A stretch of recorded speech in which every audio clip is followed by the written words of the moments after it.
One thing you should always ask yourself, when I say behavior, it's not that we're all working with kids who have terrible behaviors, right? We're not. However, every action is referred to as a behavior.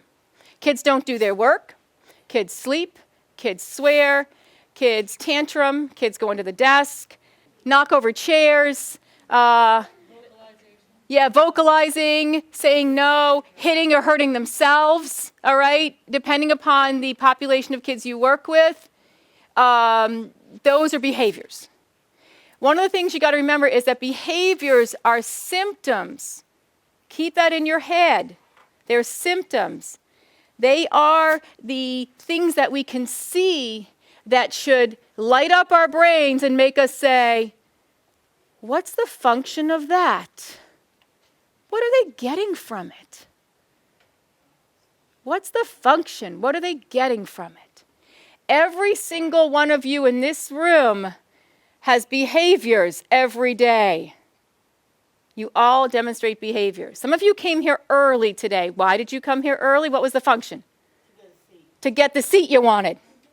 All right? Some of you brought your coffee with you. What was the function? To stay awake.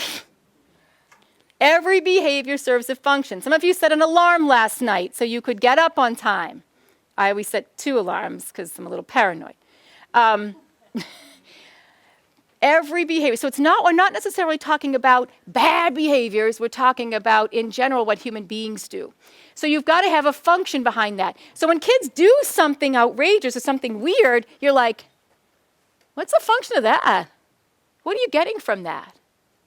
When a child who has a cognitive diagnosis such as autism, and they have very little language, because we know that the autism spectrum is very large, but children have very little language, when they start to lose it and they want to avoid or get away from what's stressing them, what do? They might act out, they might scream, they might tantrum, they might start to hurt themselves, they might try to run out of the room. And that should be an indicator that we should say, seeking avoidance because we've overwhelmed them. We've asked them to go to all these classes, keep it together, blah, blah, blah, get their break time, but they couldn't handle it. So they're saturated.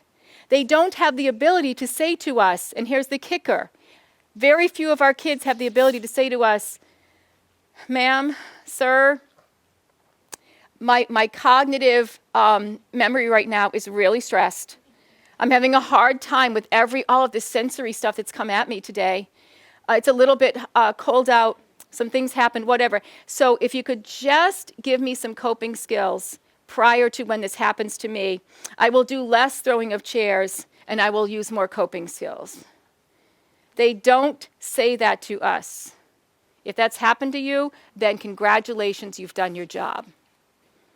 But until kids can come to us and say, I'm reaching my saturation point, I'm not sure what to do, not just because they want to get out of their work, but real stuff, then we keep working on that.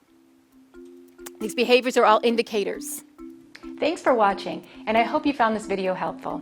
If you did, make sure to like and subscribe so you never miss another video. I speak and consult on school behavior, and I love to help districts solve some of these problems. See you next time.